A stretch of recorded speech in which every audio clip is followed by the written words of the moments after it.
Disconnect power to the unit.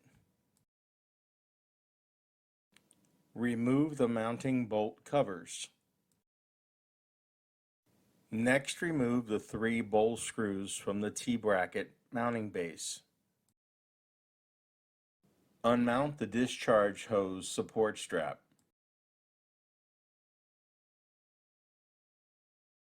Invert the unit and disconnect the wires.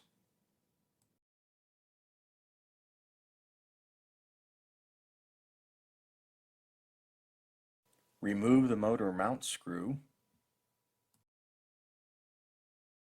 Loosen the bowl bolt adapter clamp on the bowl side. Remove the discharge pump assembly.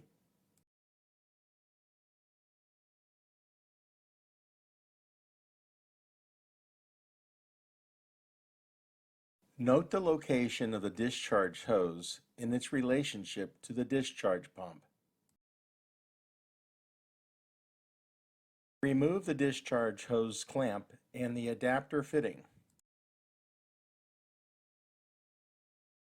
Remove the Joker valve and the Joker valve insert.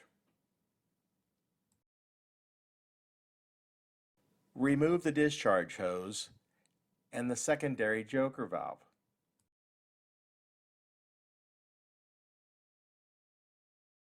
Clean the discharge fitting before reinstalling the new Joker valve. Make certain the insert is flush with the fitting.